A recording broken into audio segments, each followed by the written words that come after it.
धन्य कौन है।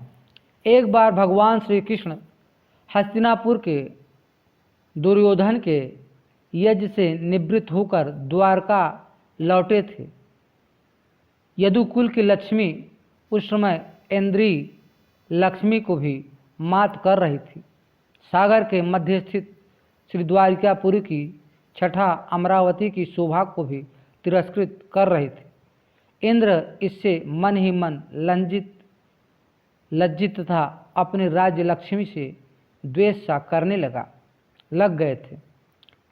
ऋषिकेश नंदन की अद्भुत राजश्री की बात सुनकर उसे देखने को उस समय बहुत से राजा द्वारका पधारे। इनमें कौरव पांडवों के साथ पांडव, चोल, कलिंग, बाहनिक, द्रविड़, खस आदि अनेक देशों के राजा महाराजा भी सम्मिलित थे। एक बार इन सभी राजा महाराजाओं के साथ भगवान श्री कृष्ण सुधर्मा सभा में स्वर्ण सिंहासन पर विराजमान थे। अन्य राजा महाराजा गण भी चित्र विचित्र आसनों पर यथास्थान चारों ओर से उन्हें घेरे बैठे थे। उस समय वहाँ की शोभा बड़ी विलक्षण थी। ऐसा लगता था मानो देवताओं तथा असुरों के बीच साक्षात प्रजापति ब्रह्मा जी विराज रहे हैं। इसी समय मेघनाद के समान तीव्र वायु का नाद हुआ और बड़े जोर की हवा चली। ऐसा लगता था कि अब भारी वर्षा होगी और दुर्दिन सा दिखने लग गया। पर लोगों को बड़ा आश्चर्य हुआ, जबकि इस तुमुल दुर्दिन का भेदन करके उससे साक्षात देवर्षि नारद निकल पड़े। वे ठीक अग्निशिखा के सदृश नरेंद्रों के बीच सीधे उतर पड़े। नारद जी के पृथ्वी पर उतरते ही वह दुर्दिन वायु मेघादि का आडंबर समाप्त हो गया। समुद्र सदृश नृपमंडली के बीच उतरकर देवर्षि ने सिंहासनासीन श्री कृष्ण की ओर मुख करके कहा, पुरुषोत्तम, देवताओं के बीच आप ही परम आश्चर्य तथा धन्य हैं। इसे सुनकर प्रभु ने कहा, हाँ, मैं दक्षिणाओं के साथ आश्चर्य और धन्य हूँ। इस पर देवर्षि ने कहा, प्रभु, मेरी बात का उत्तर मिल गया, अब मैं जाता हूँ। श्री नारद को चलते देख राजाओं को बड़ा आश्चर्य हुआ। वे कुछ भी समझ न सके कि बात क्या है। उन्होंने भगवान श्री कृष्ण से पूछा, प्रभु, हम लोग इस दिव्य तत्व को कुछ जान न पाए, यदि गोप्य न हो तो इसका रहस्य हमें समझाने की कृपा करें। इस पर भगवान ने कहा, आप लोग धैर्य रखें, इसे स्वयं नारद जी ही सुना रहे हैं। यूँ कहकर उन्होंने देवर्षि को इसे राजाओं के सामने स्पष्ट करने के लिए कहा। नारद जी कहने लगे, राजाओं सुनो, जिस प्रकार मैं इन श्री कृष्ण के महात्मा को जान सका हूँ वह तुम्हें बतलाता हूँ। एक बार मैं सूर्योदय के समय एकांत में गंगा किनारे घूम रहा था। इतने भी ही वहाँ एक पर्वताकार कछुआ आकर आया। मैं उसे देखकर चकित रह गया। मैंने उसे हाथ से स्पर्श करते हुए कहा, कुर्म, तुम्हारा शरीर परम आश्चर्य में है। वस्तुतः तुम धन्य हो, क्योंकि तुम निःशंक और निश्चिंत होकर इस गंगा में सर्वत्र विचरते हो। फिर तुमसे अधिक धन्य कौन होगा। मेरी बात पूरी भी न हो पाई थी कि बिना ही कुछ सोचे वह कछुआ बोल उठा, मुने, भला मुझ में आश्चर्य क्या है, तथा प्रभु मैं भी धन्य कैसे हो सकता हूँ। धन्य तो है ये देव नदी गंगा, जो मुझ जैसे हजारों कछुए तथा मकर, नक्र इत्यादि सकुल जीवों की आश्रय स्थली है। आश्रय स्थली भूता शरणदायिनी है। मेरे जैसे असंख्य जीव इनमें भरे हैं, विचरते रहते हैं। भला इनसे अधिक आश्चर्य तथा धन्य और कौन है।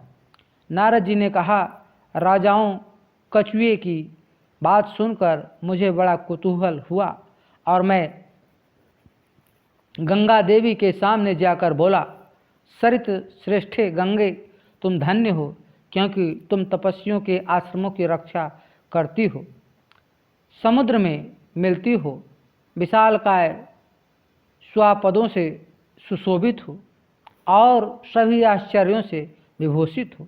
इस पर गंगा तुरंत बोल उठी, नहीं नहीं देव गंधर्व प्रिय देवर्षि, कलह प्रिय नारद, मैं क्या आश्चर्य विभूषित या धन्य हूँ। इस लोक में सर्वाश्चर्य कर परम धन्य तो समुद्र ही है, जिसमें मुझे जैसी सैकड़ों बड़ी बड़ी नदियाँ मिलती हैं। इस पर मैंने जब समुद्र के पास जाकर उसकी ऐसी प्रशंसा की तो वह जल तल को फाड़ता हुआ ऊपर उठा और बोला, मुने मैं कोई धन्य नहीं हूँ। धन्य तो हैं यह वसुंधरा, जिसने मुझ जैसे कई समुद्रों को धारण कर रखा है, और वस्तुतः सभी आश्चर्यों की निवास भूमि भी यह भूमि ही है। समुद्र के वचनों को सुनकर मैंने पृथ्वी से कहा, देहधारियों की योनि पृथ्वी तुम धन्य हो, शोभने तुम समस्त आश्चर्यों की निवास भूमि भी हो। इस पर वसुंधरा चमक उठी और बड़ी तेजी से बोल गई, अरे ओ संग्राम कलह प्रिय नारद, मैं धन्य वन्य कुछ नहीं हूँ। धन्य तो है पर्वत जो मुझे भी धारण करने के कारण भूधर कहे जाते हैं, और सभी प्रकार के आश्चर्यों के निवास स्थल भी ये ही हैं। मैं पृथ्वी के वचन से पर्वतों के पास उपस्थित हुआ और कहा कि वास्तव में आप लोग बड़े आश्चर्यमय दिख पड़ते हैं। सभी श्रेष्ठ रत्न तथा सुवर्ण आज धातुओं के शाश्वत आकर भी आप ही अतियो आप लोग धन्य हैं। पर पर्वतों ने भी कहा, ब्रह्मर्षि हम लोग धन्य नहीं हैं, धन्य है प्रजापति ब्रह्मा, और वे सर्व आश्चर्यमय जगत के निर्माता होने के कारण आश्चर्य भूत भी हैं। अब मैं ब्रह्मा जी के पास पहुंचा और उनकी स्तुति करने लगा। भगवान एकमात्र आप ही धन्य हैं, आप ही आश्चर्यमय हैं। सभी देवदानव आपकी ही उपासना करते हैं, आपसे ही सृष्टि उत्पन्न होती है, अतएव आपके तुल्य अन्य कौन हो सकता है। इस पर ब्रह्मा जी बोले, नारद, इन धन्य आश्चर्य आदि शब्द से तुम मेरी क्या स्तुति कर रहे हो। धन्य और आश्चर्य तो ये वेद हैं, जिनसे यज्ञों का अनुष्ठान तथा विश्व का संरक्षण होता है। अब मैं वेदों के पास जाकर उनकी प्रशंसा करने लगा तो उन्होंने यज्ञों को धन्य कहा। तब मैं यज्ञों की स्तुति करने लगा। इस पर यज्ञों ने मुझे बतलाया कि हम धन्य नहीं, विष्णु धन्य हैं, वे ही हम लोगों की अंतिम गति हैं। सभी यज्ञों के द्वारा वे ही आराध्य हैं। तदंतर मैं विष्णु की गति की खोज में यहाँ आया और आप राजाओं के मध्य श्री कृष्ण के रूप में इन्हें देखा। जब मैं इन्हें धन्य कहा तब इन्होंने अपने को दक्षिणाओं के साथ धन्य बतलाया। दक्षिणाओं के साथ भगवान विष्णु ही समस्त यज्ञों की गति हैं। यही मेरा प्रश्न समाहित हुआ और इतने से ही मेरा कुतूहल भी निवृत्त हो गया। अतएव अब मैं जा रहा हूँ। यूँ कहकर देवर्षि नारद चले गए। इस रहस्य तथा संवाद को सुनकर राजा लोग भी बड़े विस्मित हुए और सब ने एकमात्र प्रभु को ही धन्यवाद, आश्चर्य एवं सर्वोत्तम प्रशंसा का पात्र माना।